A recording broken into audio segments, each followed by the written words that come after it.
I think we can start. You remember me from last year, I'm Dr. Creel. So I think what I do today, I'll do the lecture with you and the slides. Then we have a short break, and then I'll do the 3 cases with you. So I have to do the cases because I can't do everything in the lecture. It's too much information. But you've done internal medicine, so I think you know most of the stuff probably, hopefully. We'll see. Okay, I don't know if you do a liver function test in the lab, you tick that LFT. You're right, you agree with me.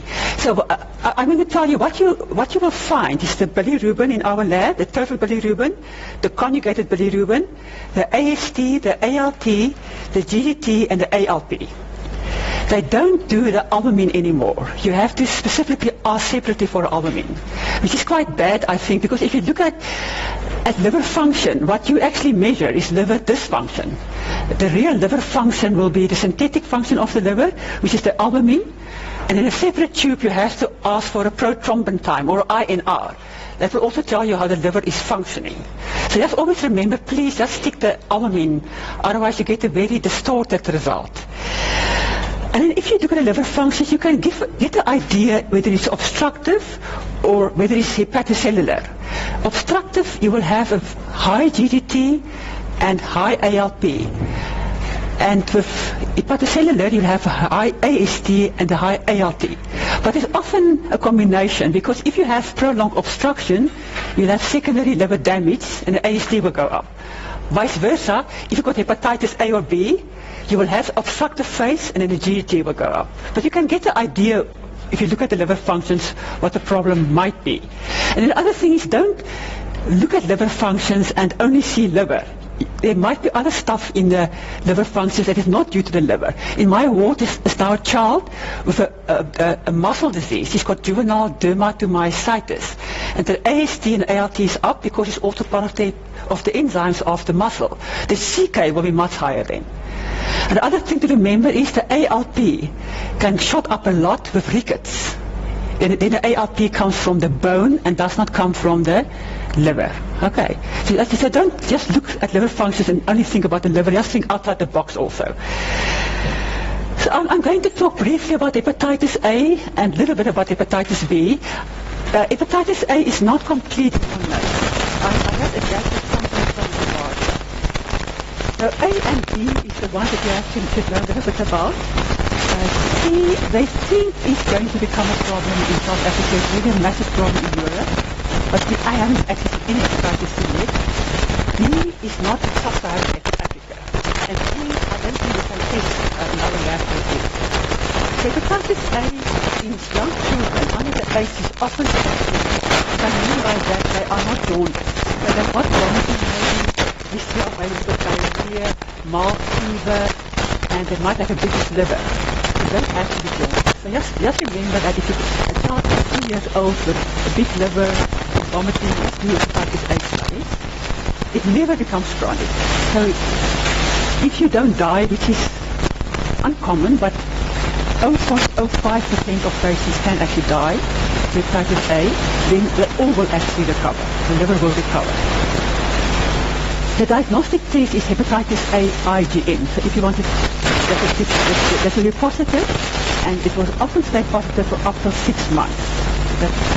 And then if you maybe as a child had hepatitis A, you were never ill, you will have hepatitis A IgG. Know that. And the complications are a bit rare. One is acute liver failure due to massive necrosis of the liver, and then the ammonia goes up, and you could actually go into nephropathy, you could even die. Another complication, which is not serious but it's very irritating, is that the bilirubin stays up, but the enzymes recover. And then you start scratching. Very irritating because all the bile acids are in the skin and they itch a lot. That can carry on for up to 12 weeks. Prolonged penetration. It's not serious, but it's irritating, as I said. It might be relaxing if you get hepatitis A and you recover a little bit and you start exercising regularly, then you can relapse a little bit. And then aplastic anemia is very uncommon due to A. It's more common due to B and C. Let's talk about acute liver failure. There's something in your notes. It's a very vague definition. What it means is you've got evidence of liver damage. So the liver functions will be very abnormal. And the patient's history is normal. The child has never been killed before, never had any chronic liver disease. And then we do a clotting profile, and it does not correct vitamin K. And the correction is usually within hours, 6 to 8 hours. It should become dramatically better. Or if the iron A is more than 1.5 good encephalopathy, encephalopathy means there's some neurological damage. The patient is maybe aggressive, maybe in the day they sleep and at night they're awake, and they can actually go onto severe coma. So it's actually quite a mild iron A. So iron R of more than 1.5 with encephalopathy, or an iron R more than 2 without encephalopathy. Do you know the terminology iron R? If you take my PT, my prothrombin time, and I'm the control, and one of you have got jaundice, you are the patient, and your value is 20, and my value is 10, and the iron R is 20 over 10, that is 2. You understand that? Okay. So the control, patient over the control.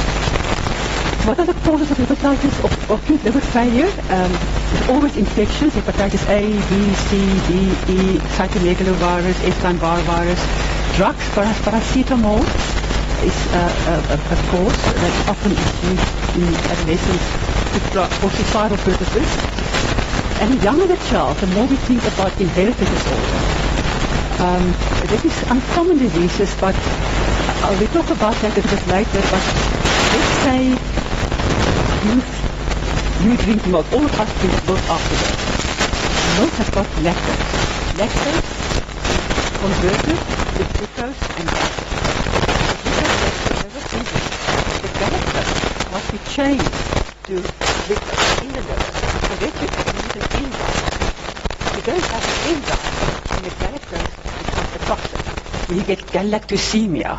So the young, and it's very young infants, young children. So the younger the child, the more you think about metabolic disorders. There's many examples of those. Immune dysregulation, we talk about it later. Autoimmune hepatitis, your immune system attacked your own liver. And then vascular disease is like severe shock.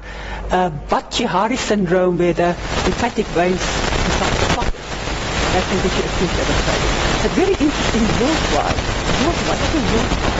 Up to 60% if you would be a drug, so there's a loophole for it, and very fun. Hepatitis B, I think, disappeared because of the vaccination. I think it's 1998. So we've never actually seen many instances. There were a couple of patients in the gold fields, in the mines, and then in Natal, they had a fair amount of hepatitis B patients, but they're never that common in the Free State. So hepatitis A, B, if you get the infection, it's mostly subclinical, even adults. You get a needle prick, you're never sick, and then you go want to become a doctor, and they do your antibodies, and they find, oh, you've got antibodies, so you probably had a needle prick or something. So mostly subclinical, sometimes clinical, sometimes you have history of jaundice. In less than 1%, it can be fulminant, so a massive liver necrosis, encephalopathy, death, uncommon. But the problem started with the chronicity. That's the reason why they started to vaccinate in South Africa. That's if you can't get rid of the hepatitis B within 6 months, you become chronic. And there's two big things that can happen. You can get carcinoma after 10, 15, 20 years, or you can get ongoing inflammation with fibrosis and eventually cirrhosis. So that's about 5% of patients. The big problem is in pregnancy. When a mother is a chronic carrier, that the risk is actually 50 to 90% for the infant to become a chronic carrier. So if you are an intern that works in the obstetrics ward, and there's a mother that's going to deliver, and you know she's hepatitis B is antigen positive, I'd just like to ask you, but I maybe I'll tell you what you should do. You should actually try for an automatic delivery as possible. So don't use forceps or massive episiotomies. You don't need lots of blood, because the more blood, the more the infected infant. Then the second thing is to vaccinate after birth immediately. One arm, vaccination. So passive immunization is the immunoglobulin you give to the infant, and the other arm you give the active vaccine. You carry on then 6 weeks, 10 weeks, 14 weeks. I've just been phoned last week by an infant of 2 months old with jaundice, and then people just go through a little thing, like the let's do the COVID screen, hepatitis study, blah blah blah, and hepatitis, infant with hepatitis B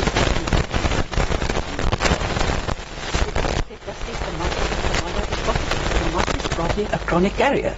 She's totally unaware of the fact that she's got a liver disease, but her problem now is these two. That she can get carcinoma or she can get cirrhosis. Please just stop me if you've got any questions. So if you have to take a blood, again, if you take the NHLS form, people just stick virus studies. But if you have to save money, I think for hepatitis B, you just do the S antigen. Hepatitis B is quite complicated. You can see there's a core, there's a surface, but if you do the surface antigen, that is a test that usually will tell you if it is positive or negative.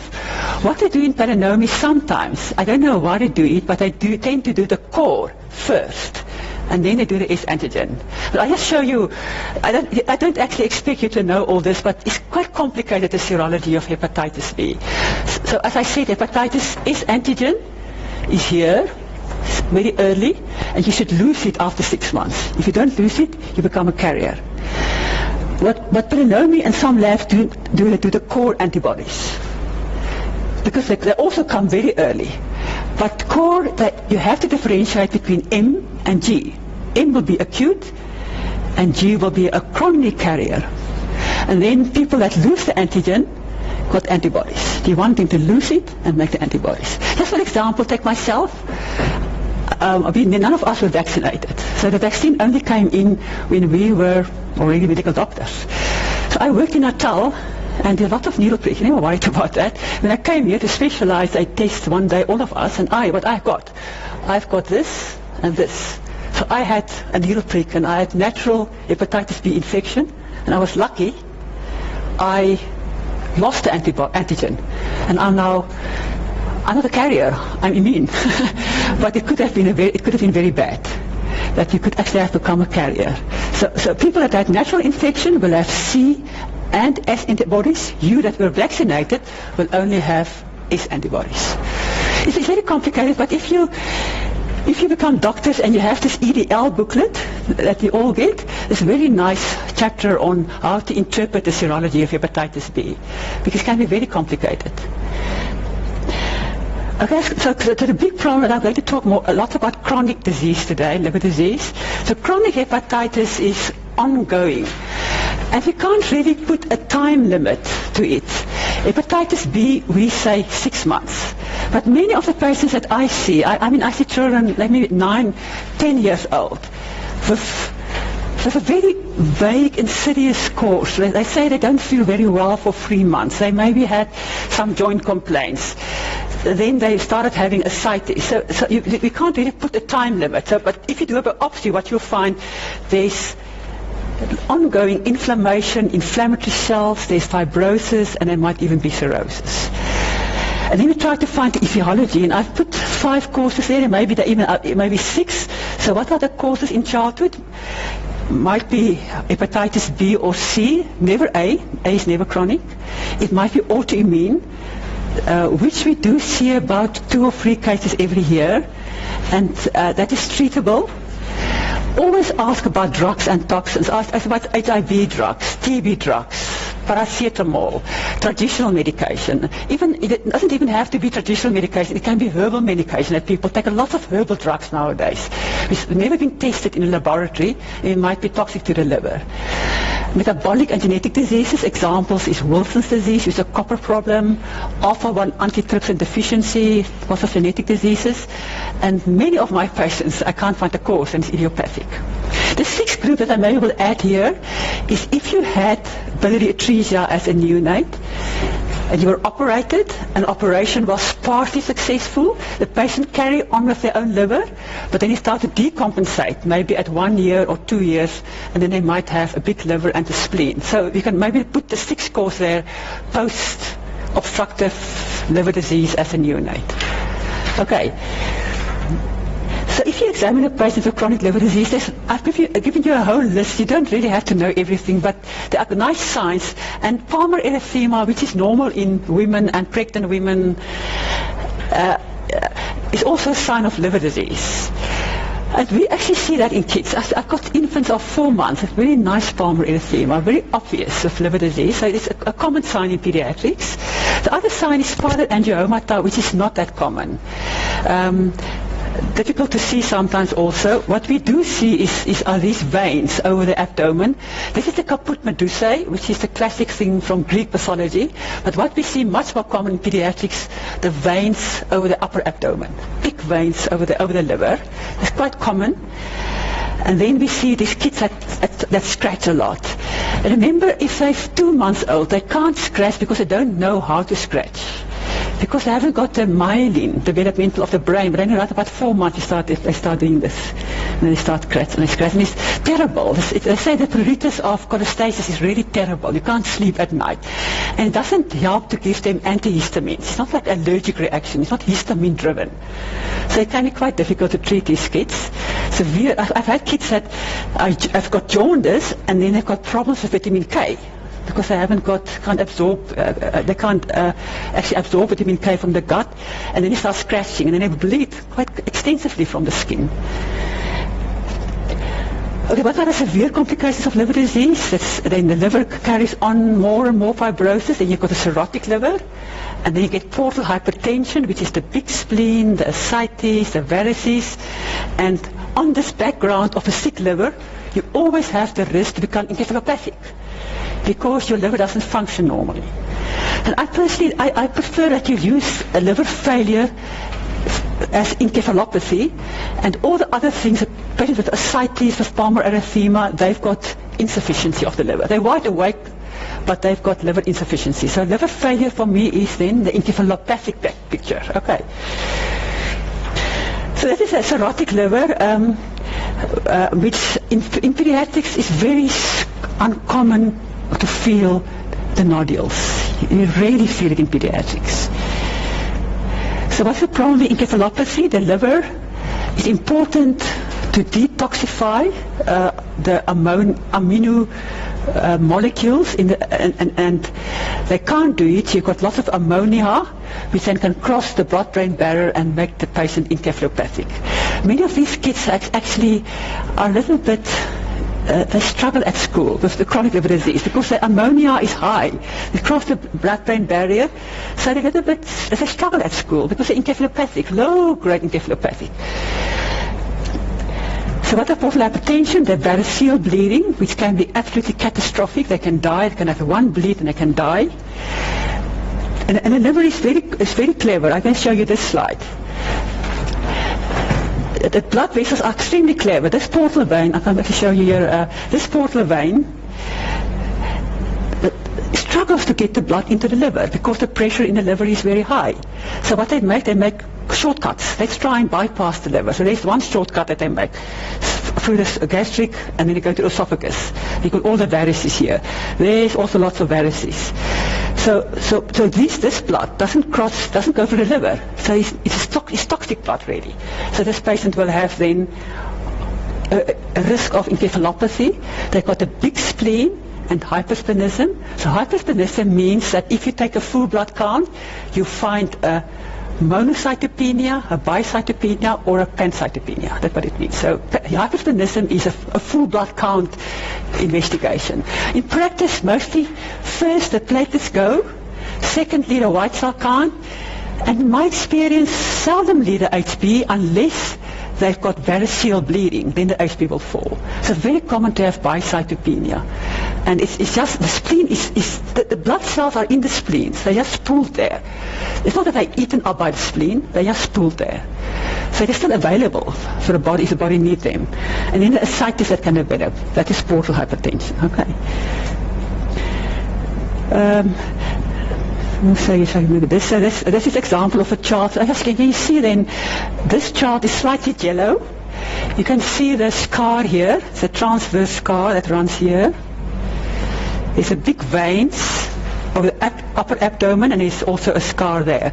This is a child that probably had biliary atresia, was operated, had a partial successful operation, but is now decompensating. It's got ascites, got dilated veins, and will need a liver transplant. That's really what it means. You can also see the ascites here in the umbilical, it's not actually smiling, but it's a single line. Just to show you again the blood, the liver, there's a portal system. That is actually a nice diagram to try to be three-dimensional. Look at the portal vein. It's quite big, and the hepatic artery is much smaller.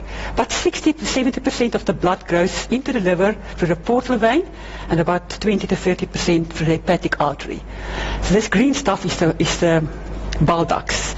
So then what happens, there's a sinusoidal system, lots of, and the hepatocytes between that, and then it goes through the small hepatic veins back to the heart. So if I just mention now a disease called sinusoidal obstruction, a toxin that obstructs these small veins. So this is sinusoidal damage, and then you will have some hepatocellular damage. So the blood vessels are first clotted, and then the liver struggles for the blood to flow out, and then you have some hepatic damage. So that is this is actually amazing in the system, the liver, where the blood are mixed between artery, vein, and then taken away back to the heart. This is again the blood flow. So where do we get all our connections? We get the varices here, top of esophagus. In small kids we get even the umbilical line, umbilical veins, and then sometimes more in adults you get the rectal varices. It's very uncommon in pediatrics to have rectal varices. We have esophageal varices, and then some of the kids can even open up the umbilical circulation, try and get the blood to flow. So if you take portal hypertension, it really means if you can put a blood pressure cuff around the portal vein, the pressure will be very high. And they can put it into three groups. You can say it's outside the liver, it's inside the liver, or after the liver. You all know this. Okay, you know it. Are you familiar with the terminology? So the first group then is pre-hepatic. So the problem lies, you can see that vein there is a splenic vein, and that one is the portal vein. So if there's obstruction in any of these two veins, the blood can't flow into the liver, so the spleen will become very big. It's logical, no? So portal or splenic vein thrombosis, and because the blood must get somewhere, so what they do, they have early varices. They connect, they go there and they make lots of connections to the esophagus. So they have early varices, they bleed, they can present with hematemesis then. The liver parenchyma is normal, so it means there's no jaundice, there's no edema, and the liver is not enlarged. So only thing you find clinically is a big spleen, and they might have hypersplenism, and they might have varices. So this patient will be a differential of a child with a big spleen. So if they came in with a history of vomiting of blood, then it's probably portal vein thrombosis. Now you can ask then, how is it possible that someone can get portal vein thrombosis? In adults, they look for hypercoagulation, but the one relative risk factor, and I think the poor neonatologists are often blamed, umbilical lines. But if you put the umbilical venous catheter in, do you know how it goes in? It goes umbilical catheter, and then the registrars will get very frustrated because it gets stuck in the liver. There's a ductus venosus that goes in, and then it goes to the IVC. But if it doesn't make the turn into the ductus venosus, it gets stuck into the liver. And there's a big sinus there where the left portal vein and the right portal vein comes off. So that probably is an irritating factor for later on a portal vein thrombosis. But most of the kids that we see are idiopathic. We don't know why they have a portal vein thrombosis. But if we have a neonate who was a premature and who came with a big spleen, we assume they probably had umbilical lines. So don't keep the lines in very long. If they go into the liver and they get stuck, then take them out. Don't leave it there. Okay. So these kids are not that uncommon, and they have got very big spleens. So how to diagnose that? The ideal thing to diagnose that is to have an ultrasonographer that put a Doppler on the abdomen and find there's no flow in the portal vein. But it's very, very difficult because, again, the blood vessels are very clever. What they do, they try to overcome the clot. So they make lots of little blood vessels around. Small little, it looks like a cavernoma. It looks like a massive amount of vessels. So then they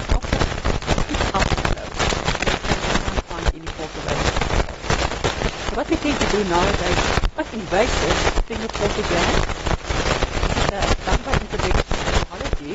And here you can see that this is a normal portogram. They inject the contrast either into the spleen or through the inguinal vessels. You can see there's a nice spleen here, there's a spleen here, very nice splenic vein, very nice portal vein, and then the distribution of the vessels into the liver. This is normal. Portal vein thrombosis here you can see, big spleen, splenic vein is very nice, and then you lose the portal vein. There's a puff of smoke, capnoma. But they're small, so the pressure is still very high in the portal vein. And you can, just look here, there's a big varices sitting there. This child has got very high risk to start come in with hemoptysis. Okay. So how they look, these kids, they've only got a big spleen. They're sometimes a little bit short, but otherwise they're totally healthy. The problem with a big spleen, apart from the hypersplenism in our setting, is perhaps contact sport. So if you have got a big spleen, you play rugby or you get a soccer ball in your spleen, it might actually cause rupture of the spleen, which can be quite catastrophic. So the next, I'm going to leave the liver, and after the liver, you know, I show the hepatic veins, there are 4 of them, and then it goes into the IVC, and it goes to the heart. So if there's problems with the heart doesn't pump very nicely, it just goes like this, then you have congestion in the IVC, you have congestion in the hepatic veins, and you have a big liver. So like severe heart failure. They can have post-hepatic portal hypertension. You can have you can have valves there. You can have Buchiari. So that is the other mechanism. So if you think about this type of portal hypertension, there's not much wrong with the hepatocytes. It's just the blood vessels that are under stress. Hepatocytes are not that under stress unless they become very ischemic. So how will they look, these kids? They look like severe heart failure. They've got severe ascites. They've got very mild jaundice. They're not jaundice, because if there's some hepatocyte involved, they become a little bit jaundice. They've got edema. Usually not that much. They've got a very tender liver. You can't touch it. It's very, very tender because it's congested. They've got mild signs of parenchymal involvement. What I mean by that, if you do the liver functions, the albumin is maybe normal, 35. In these kids it's 32. The ALT and AST may be twice elevated, 3 times elevated. It's not overt. It's very mild parenchymal damage. The signs that they have is ascites. They might have abdominal veins. And the splenomegaly will come later, because the liver must first get some damage and some fibrosis, and then the spleen will come. So they look like severe cardiac failure. You all with me? Okay. And then the intrahepatic causes are all the causes that cause hepatitis, cirrhosis, fibrosis, schistosomiasis. That's all. They have everything. They have ascites, edema, jaundice, signs of chronic liver disease like palmar erythema, spiral angiomata. The liver feels it's got an abnormal parenchyma. So the albumin is low, the bilies are very high, the enzymes are abnormal. And the liver can be enlarged or small. So remember, you first can have a big liver, and then with more and more fibrosis, you can have a smaller liver. And always in pediatrics, I think in adults also, especially older kids, if you can't feed a big liver, just keep on feeding, and often you find in the epigastrium, the left lobe is hypertrophic. So just always feel into the left lobe, and the portal hypertension signs are splenomegaly, ascites, big veins, varices. They got everything usually. So I think in practice it's quite nice to try and determine, is it pre-hepatic, is it in the liver, or is it after the liver? Because then you can actually do your investigations with regard to what you think the etiology is. So sometimes you've got a chart like this, but the only problem that the chart has is ascites. Because if you've got ascites with jaundice, it points to a liver disease. If you've only got ascites, you have to think a little bit wider. This chart doesn't look jaundice. She hasn't got severe edema. She's probably stunted. So what are the causes of ascites, liver disease? And just to reiterate, it will be hepatic or post-hepatic causes, not pre-hepatic. No, they don't have ascites. Hyperproteinemia, and the classic disease is nephrotic syndrome. So I just got to go back. This child hasn't got nephrotic syndrome, no, because she's got no edema, she's not puffy around the eyes, unlike the nephrotic syndrome. Maybe I'll just stress to you that kwashiorkor or do not get ascites. So hyperproteinemia patients that do get ascites are the kidney disease, the protein the nephrotics, not the kwashiorkor. I think there's other mechanisms involved. If you've got a child with edematous malnutrition, with ascites, there's usually something else. This might be TB of the abdomen. It's not pure nutrition. Okay, let's keep that in mind. So cardiac disease, yes, severe cardiomyopathy. It could be especially to be muffled. It could be cardiac muffled.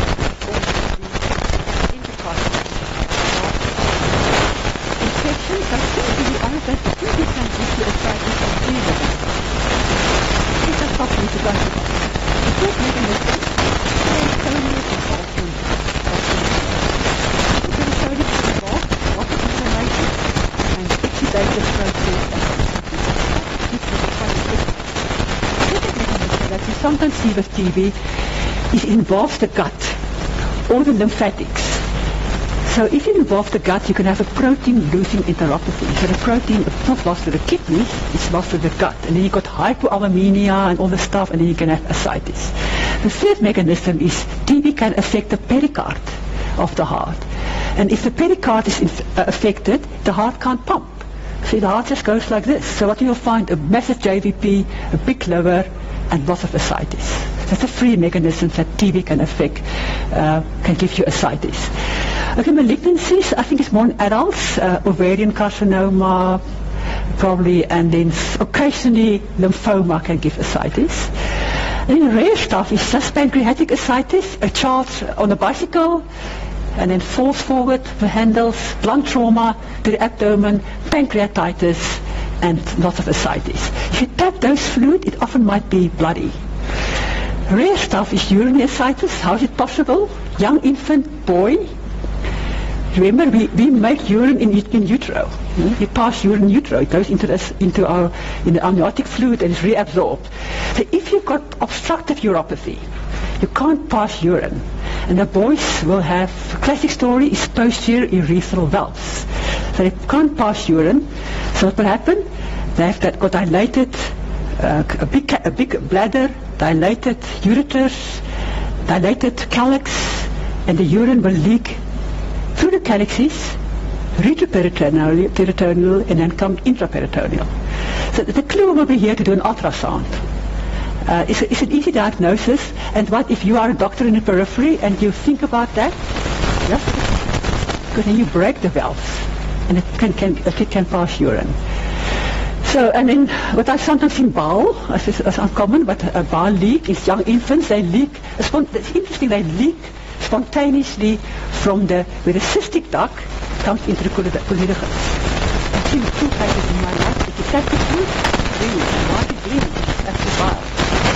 And then the last one is lymph. A couple of cases, TB can affect that. In the regular tuberculosis, if you eat food, fatty food, what happens? We need our bowel salts, which make a nice shell formation. Then we break down the fat, the chylomicrons. And the chylomicrons take the stuff to the lymphatics, small lymphatics, all over the liver. Small lymphatics, bigger lymphatics. If those are affected by TB, then the lymph can't be moved away. It moves into the peritoneum. Effectively, that's not So what I mean really is that if you've got severe ascites and you take the trouble of doing the diagnostic paracentesis just to ask for the right stuff, you can get immediately a very nice answer. You can do into that. Paracentesis is not a very invasive procedure. It's basically done in the lower abdomen, and you can do it in a midline, away from the bladder. And if it's a scar, appendicitis scar, don't use that scar. Use the other one. Any place, just have a little bit of fluid that you so we can do microbiology on the fluid. We can do biochemistry.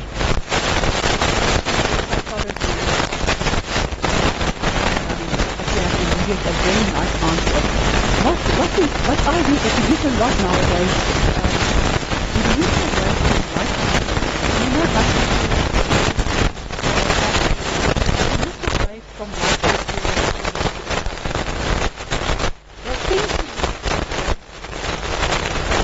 it doesn't differentiate between exudate and transudate. What you want to know is if you tap the ascites, is there portal hypertension response? If there's portal hypertension, I zoom into the liver. If there's no portal hypertension, I do other tests. So if you take the serum albumin and you subtract the ascites albumin, and the value is 11 or more, you can say with 98% certainty this is portal hypertension. So it's actually a very nice test, but just remember it will be a transudate, but SAAG does not equal transudate or exudate. Just to give you an example, if you've got nephrotic syndrome, your serum albumin is very low. Your ascites albumin is very low. So you maybe have 10 minus 3, which is 7, which is a low SAAG, which is a transudate. Do you understand me all? Okay, so it's a very nice test, SAAG. But I just want to say, if you put a needle in, just make certain that you ask for the right test. The more needles you put in, the more the risk is for peritonitis. You don't want to put too many needles in. So how do we treat ascites? You treat the underlying cause. But if you've got portal hypertension, and people always get confused about that, there's a stepwise approach. People always say, okay, let's tap the fluid, but it fills up quite rapidly again. So it's not really the first test. So first thing is salt restriction, which is difficult in small infants because all the milk really that they drink really is low salt. But also places of food, in the people seem to like to but that is a training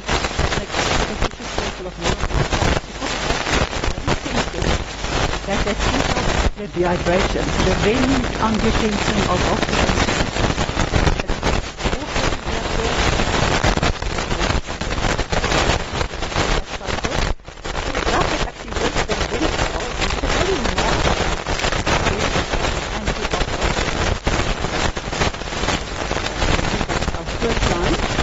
And then we add or we add the cyclophosphamide.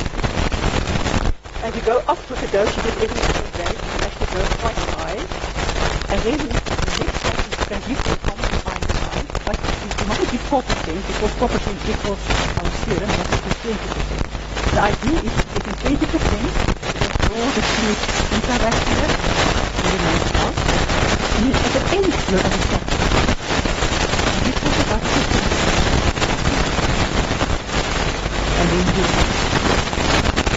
But I must be quite honest with you, if you tap the fluid today, and the one place that you will tap the fluid is for small infants that are 10 size. Because you know, we put the cost of it, but a small infant size of massive, because a lot of the cycles are started in Africa.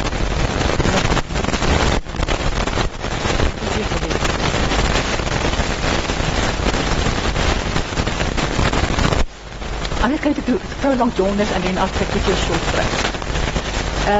You've done all neonatology, prolonged neonatal jaundice. They're very conservative in neonatology. They say 10 days in twins, 10 days in term babies, 14 days in babies. Very conservative. Okay. Some people are 1 day for the term, but I think 14 days for tell yourself, okay, it's now prolonged. And then I think what people must do, you must do your bilirubin with fractions. What often happens in private practice, there's nothing wrong with that, but to say for cost-saving purposes, they do real quick test in the neonate, and they have to do a total bilirubin. Because they want to decide, does the infant need phototherapy, yes or no, which is fair enough. But at 14 days, 15 days maybe, you have to do the bilirubin with fractions.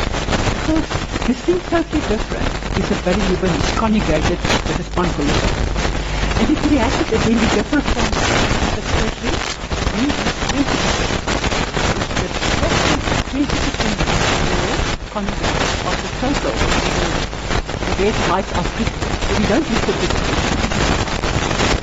the bilirubin is 200 total over 40, that is 20%. Then you maybe have to think differently. Then you think it's pathological, severe pathological jaundice. It might be a surgical thing or it might be a severe liver disease. So if it is unconjugated, so the bilirubin is 200 over 5, then you must ask two questions. Is there hemolysis or is there no hemolysis? So an infant that's hemolyzing will be anemic, will often have a big liver or a spleen, will have a high retic count, will have a high LDA count, might have a positive Coombs. Okay. If there's no hemolysis, I think it might be a cephalhematoma. But just one disease to exclude is hypothyroidism. You need thyroxine to conjugate your bilirubin. So, I'll always just do a thyroid function. Just remember, in South Africa, in the state sector, we do not screen for hypothyroidism. They do screen in private practice. But at this stage, they think about introducing it to screen at all neonates, but at this stage, we still don't do it. So I will always tend to do prolonged jaundice, thyroid functions. But the most common cause for a prolonged neonatal jaundice, which is unconjugated in a healthy baby, is breast milk jaundice.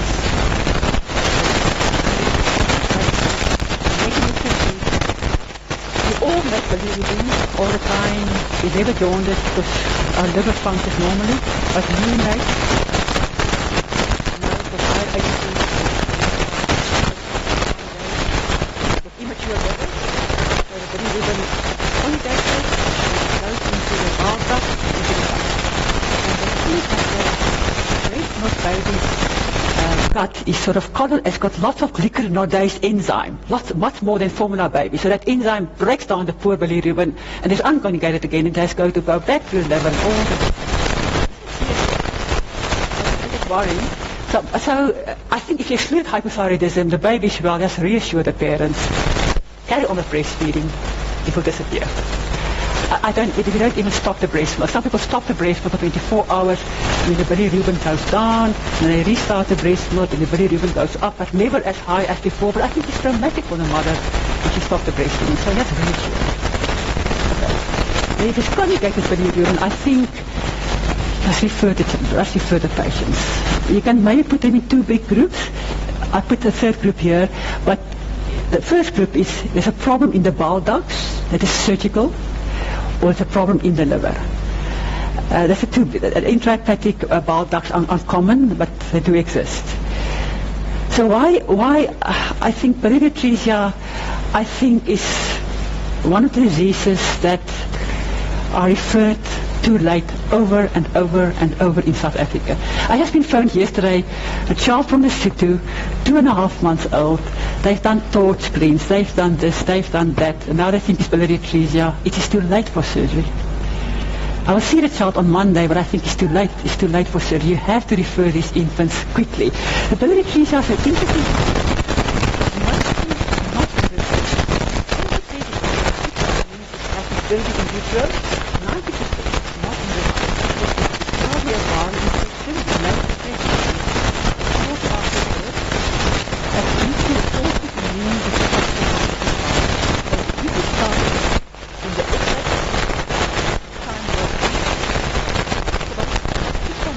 at 2.5 months, the process probably has got intrahepatic and the liver probably is already cirrhotic. It's too late. It's too late. How do they present? They always think about biliary atresia and cholestatic jaundice, and while they are so deceptive is the fact that they grow normally. They look extremely well with infants. In fact, they're happy. The only thing they have is thickish liver and white stool. Very light colored stool. And unfortunately, if it's a premature, if it's a first infant of the parents, they often don't know how the stool must look.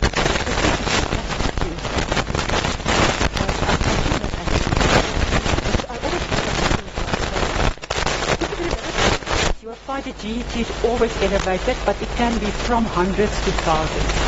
But in fact, it is always very elevated. And the operation that the longer you wait, the more intrahepatic and the use is on about 2.5 months. Operation they do is you try to test the enterostomy, which they used to use. So basically they operate the porta hepatis until the bowel comes out, and they bring them loose across. Many countries do, and I was sort of hoping we can get it on our Rotary Health chart to have something like this in the chart, but I think there's so much information already. The parents can say, it's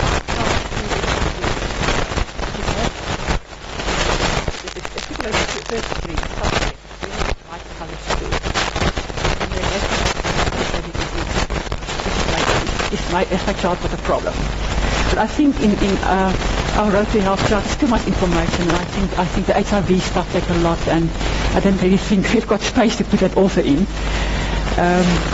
So just look at this. So this infant, you can see that little hands got palmar erythema. This is obviously a sick infant, quite jaundiced. I'll give you a break before 3 o'clock.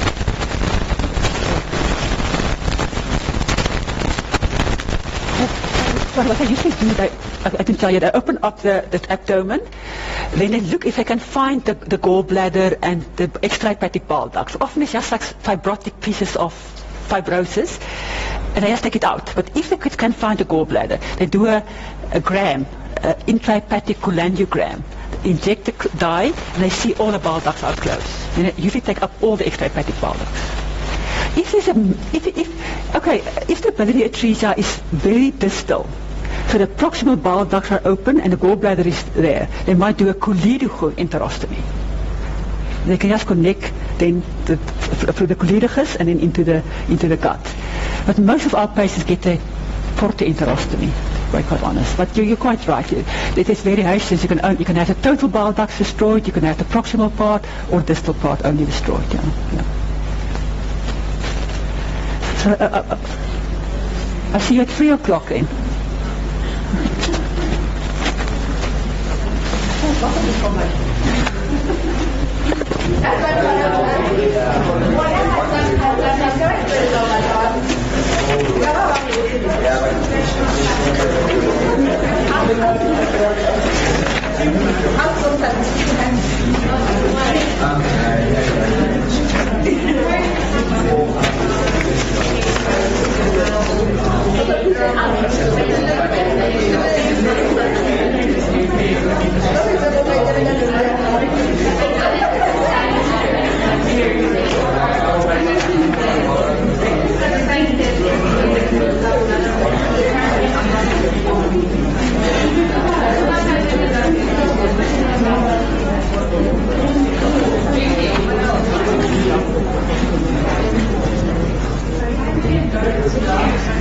Take a break.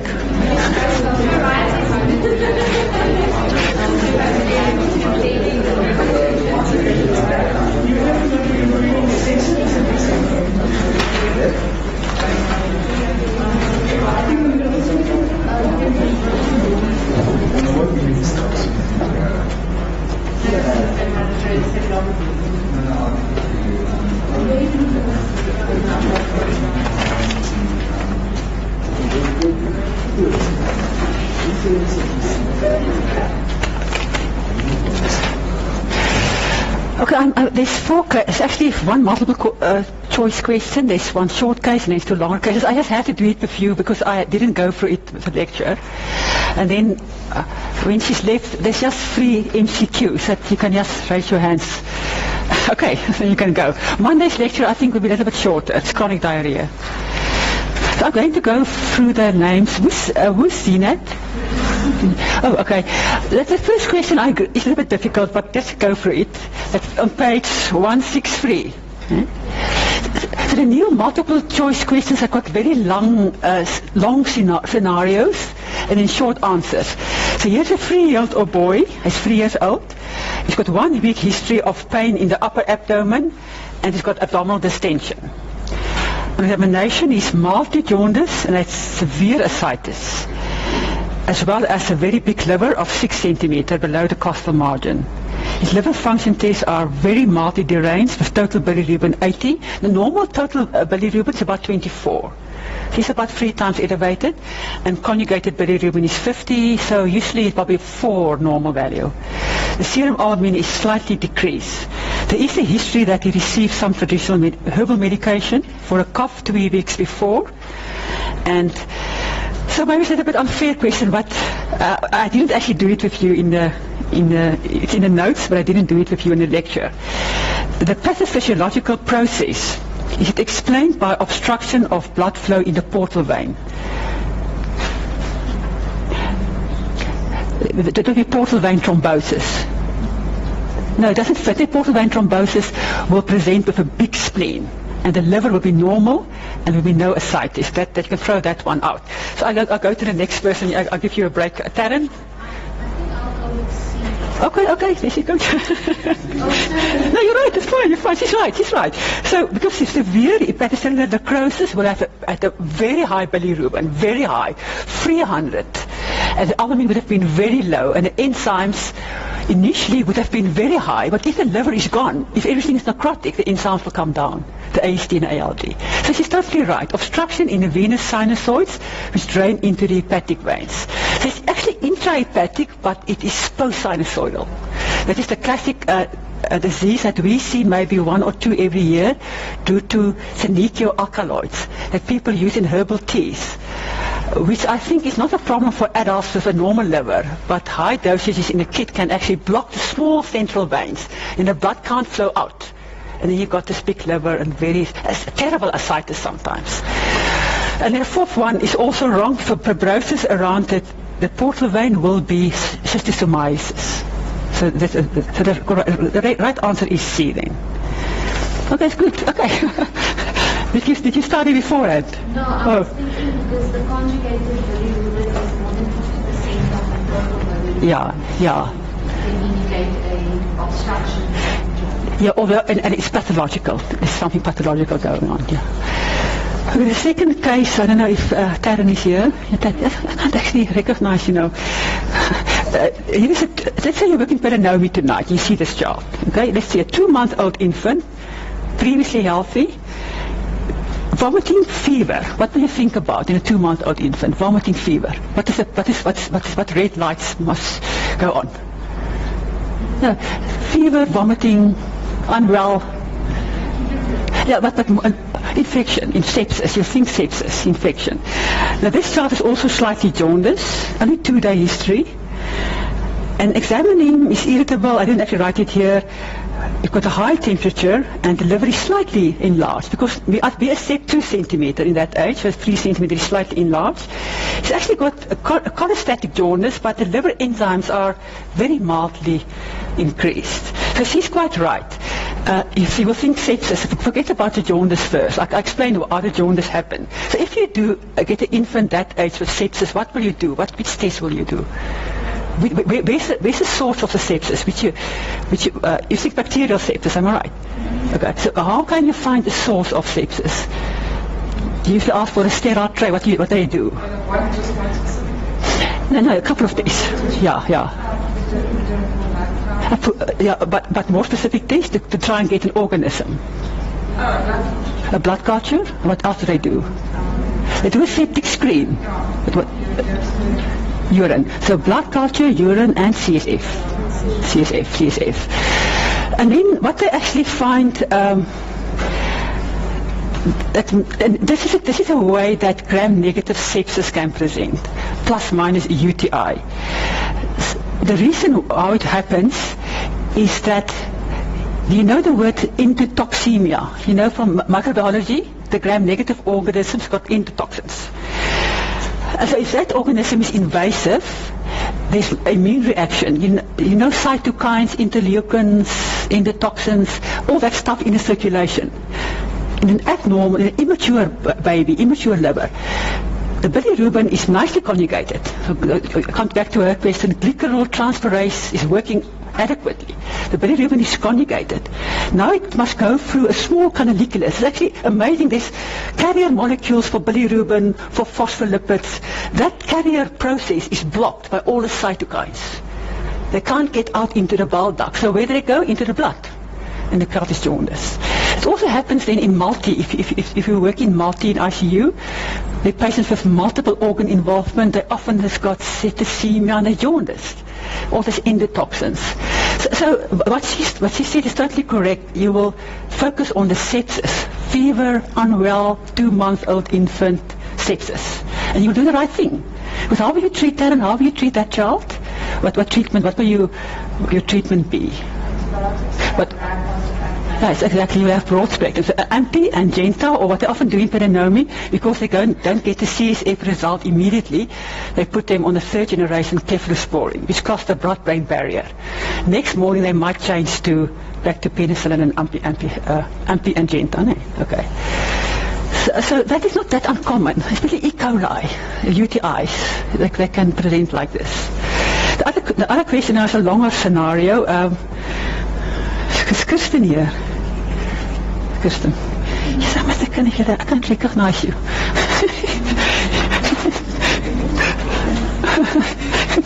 Okay. It's an 8-year-old girl, so just think back about chronic liver disease. The 8-year-old girl, 2 months history, but very insidious. Malaise, edema of the legs, jaundice, abdominal distension, painful joints. Very non-specific, but 2 months plus. On examination, she's chronically ill. She's got jaundice, she's got peripheral edema, she's not in cardiac failure, she's ascites. I just remember, if you've got massive ascites, you often can't feed the liver and the spleen. You agree with me? Sometimes what I find a useful sign is if you bounce a ball, if you do that, you can actually find the liver bouncing against your hand, but the spleen is very difficult. But this ascites is not that much that you can't feel the organs. She's got hepatosplenomegaly, but the liver is palpable subcostally as well as epigastric. And then she's got no arthritis. She's complaint about joint pains. And then the height for age is between Z-score -2 and -1, which is okay. And the weight for age Z-score is on 0. Christian, if you read the scenario, it will be chronic liver disease. You agree? It carried on for 2 months. Is it jaundice? It must be liver. So can you think about 1 or 2? You have to ask questions in the history that can point to a diagnosis. So what will you ask? What will you ask in the history? Can you remember the 5 or 6 things I put on the slide? That gives you chronic liver disease. Infections? Yeah, just so you will just start, okay, show me your road to health chart where you vaccinated against hepatitis B. You can just show me the vaccination chart. Do you take any drugs? You treated for TB recently, traditional medication. So you can just carry on that scenario. So there's lots of questions you can ask. I'm not going to go into detail. Is that Darika here? Darika? Is it Darika or Darika? She's not here, but she's still in the group. Okay. Eunice? Okay. Let me say your name? Eunice. Okay, Eunice. I'm happy with my exam. Do you want more information from the clinical examination that I told you? It's really adequate, but I didn't tell you about signs of liver insufficiency. What will be signs that you will look for in a child with this history of 2 months? What clinical signs will you look for? We should look for signs of bruising. For? Signs of bruising. Yeah, bruising maybe in palmar erythema, and I didn't tell you about big veins over the abdomen, spider angiomata, and is the child awake? Is she encephalopathic? So there's other things that may be important negative signs. So how do you explain the discrepancy between the height and the weight? It's not abnormal, but what can explain it in this case? Is it Erin? The weight is much more than the height. The most likely reason is there's extra fluid. She's edematous and she's got ascites. Yeah. That is one patient that you would like to lose some weight in hospital as you treat the ascites initially. Okay. They do the liver function test on her. What you find is Karen here. Okay. So the total bilirubin is 240. Normal is about 24. The conjugated bilirubin is 150. Normal is about 4.5. The protein is 90. Normal is about 75, maybe 76 more or less, is elevated. Albumin is 20, normal is about 40. ALP is 3 times elevated, GT is 3 times elevated, and the AST and ALT are very much elevated. Normal AST is about 24, 30, so 15 times will be 240, 300 plus. Yeah, okay. And the clotting profile, the PT is 10 seconds prolonged and the PTT is 3 seconds prolonged. So if you look at that liver functions, what you say is going on in the liver? Is it more hepatocellular or more bile duct? Let's look at the enzymes.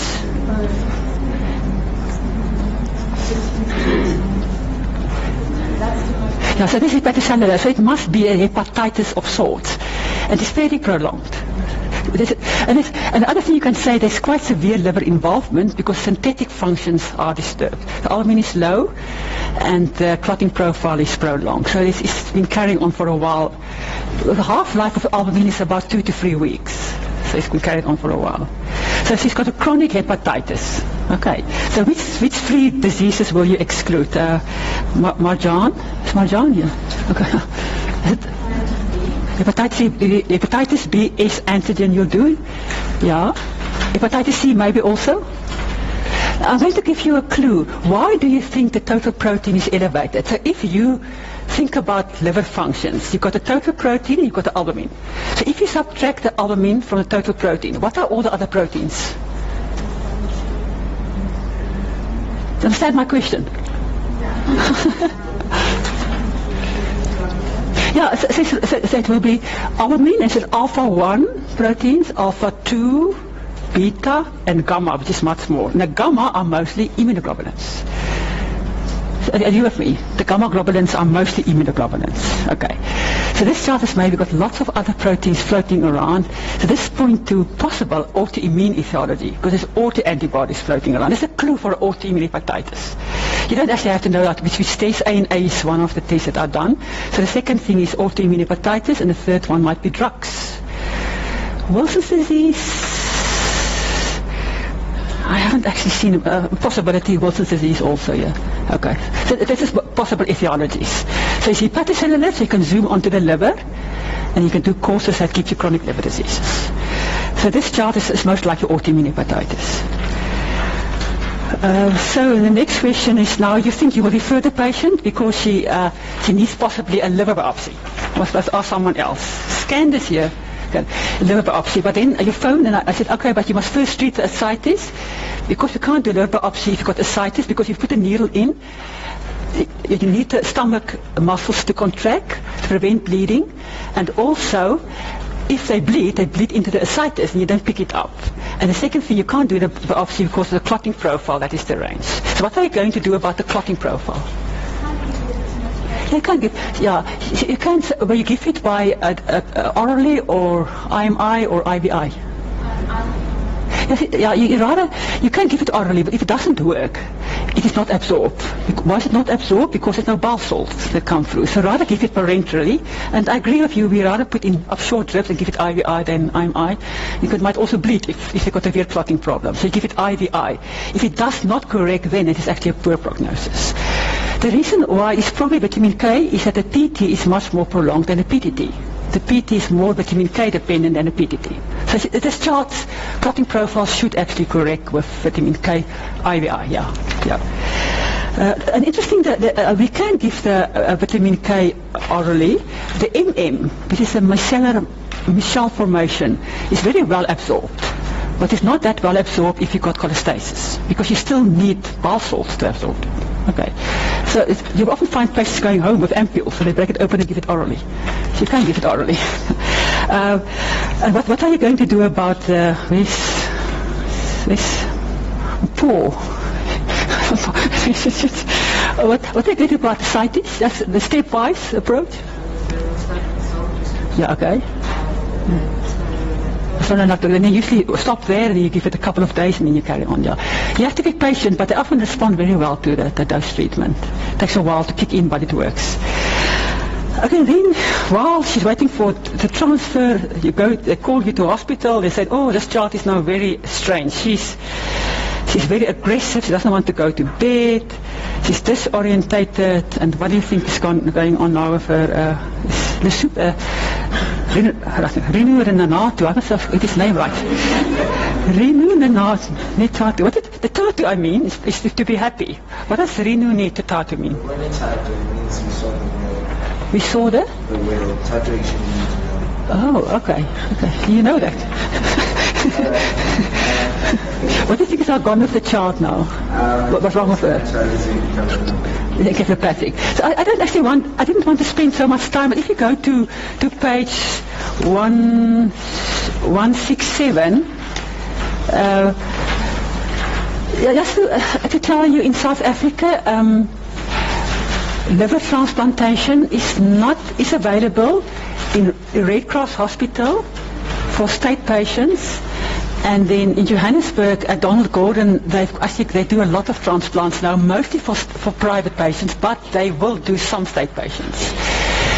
So So it is available, but in a scenario like that, it's very unlikely that a child will get a transplant for acute liver failure. So we often try and treat them, and often they can get them out of the liver failure by conservative management. But it really depends how bad the INR is. If the INR is 8, it's very poor prognosis. So let's just go for the treatment of liver failure. So you monitor the child's Glasgow Coma Scale, it's page 157. Vital signs, and you have to keep the blood glucose more than 4. Claire, what's Claire? Claire? It's Claire here. Yeah. What is the connection between blood glucose and the liver? Yeah. Yeah. Yeah. What is that called? That process called? But if you fast for a couple of hours and you don't become hypoglycemic, because why? Because the liver breaks down. Yeah, so glycogenolysis and glyconeogenesis. Yeah. Okay, so that is, these kids will struggle with that. So you have to give them a constant glucose source. Okay, monitor the PT. As I said, if the INR is 8, it's very poor prognosis. In the fluid balance, you cut down slightly on the fluid. The reason is because they've got brain edema and they've got inappropriate ADH. So the more fluid you give, the more they will withhold. And they've really got ascites and so on. So you will restrict the fluids to maybe 3/4 of maintenance. You give them vitamin K, IVI. A proton pump inhibitor is a very stressful situation. Remember to have to go into hepatic encephalopathies. They can get gastric bleedings due to stress ulcers. And if they really got varices and also bleed due to that, it can be a totally fiasco.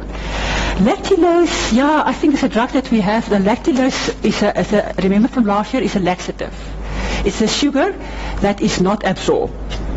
So the reason why we use lactulose is to get rid of the stool, which is a source of protein, and protein will then go through the liver and more ammonia being produced. But the reason why lactulose is preferred is because the bacteria in the gut metabolizes it and gives it acid surrounding in the gut, of acid environment in the gut.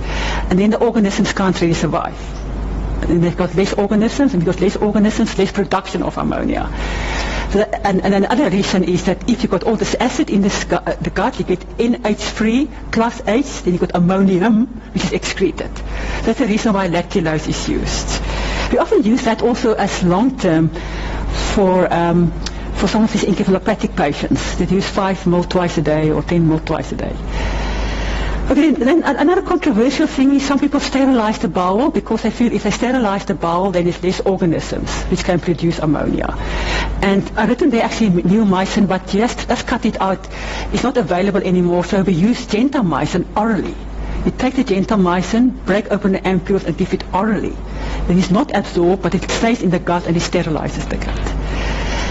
And then these patients are extremely at risk for sepsis because they've got liver disease, they haven't got complement, they're just bedridden, so they get antibiotics, and if they don't improve, they get antifungals. Yeah. The sterilized bowel one, is that an approach to just children or an approach overall?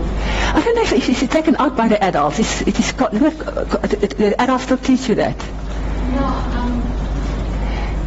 No, but the reason I'm asking Yeah. is because if you sterilize the bowel, then would it, It's not good for the microbiome, no. yes. It's only for 3 days.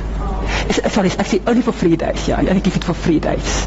But you're right. One influence the microbiome and every diseases now are going back to the microbiome. It's amazing. Now the other day they had a study that they found that kids that get bronchiolitis, it's got a different microbiome from kids that don't get bronchiolitis. It's absolutely amazing. So anyway, that was only for 3 days. Yeah. And then you have to feed the child, so we usually start with a very low protein diet, 3/4 gram per kilo, and then go up to 1 and so on. And we usually get the dietitians involved, put a nasogastric tube in and feed them. And then, if they've got severe brain edema, you have to give them mannitol or whatever. So it's actually a totally conservative management, and I hope the liver can recover and they can turn the corner. That is the main treatment of liver failure. I must say in Bloemfontein we do not tend to ventilate them because the chances to get a liver transplant is very poor. But it's ethical issues that we sit with. Okay, then this is the last question, and you will write. Okay. This is the last, just to reiterate the importance of cholestatic jaundice. The typical story, it's a typical story. 1 month old kid goes to the clinic, jaundice.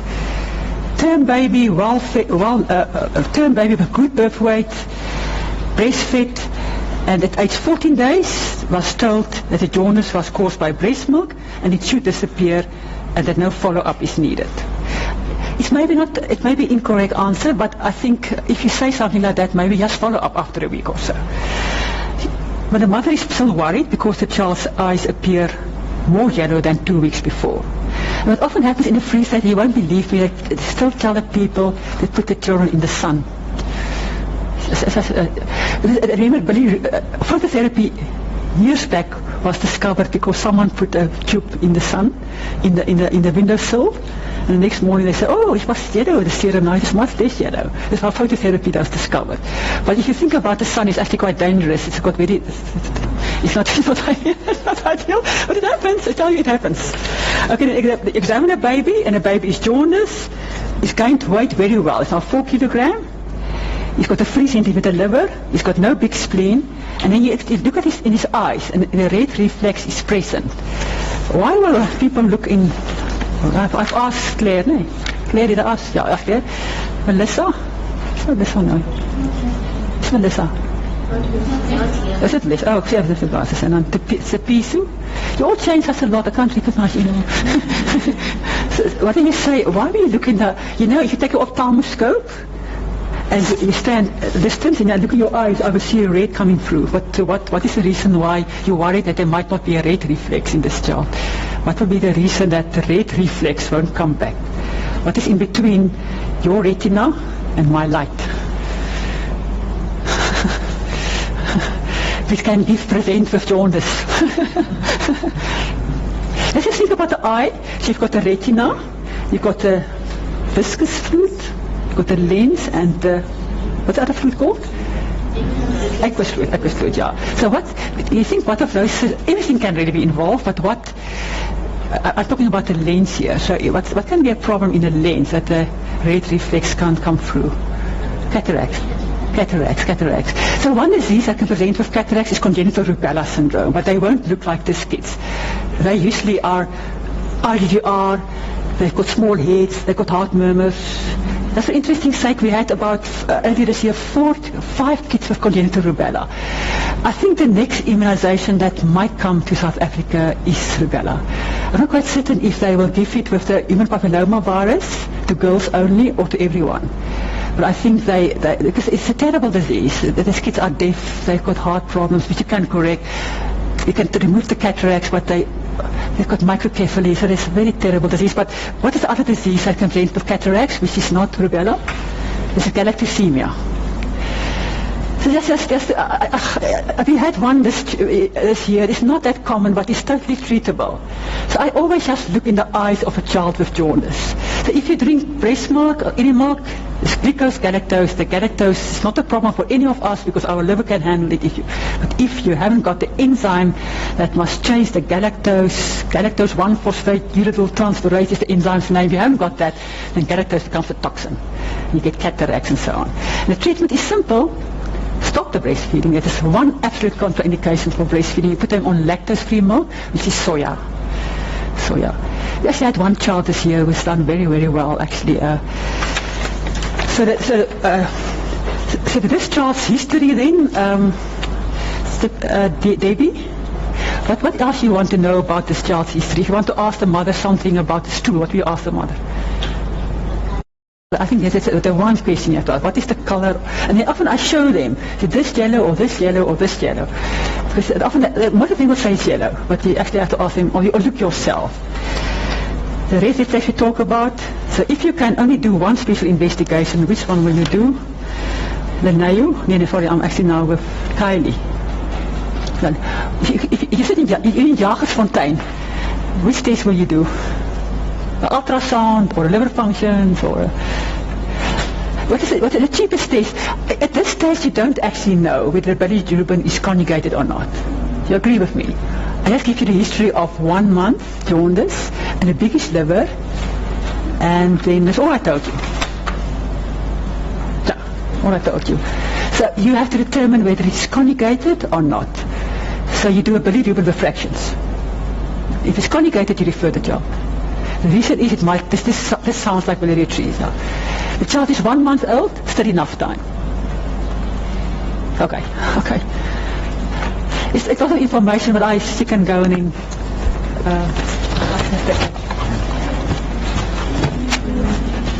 Baie dankie.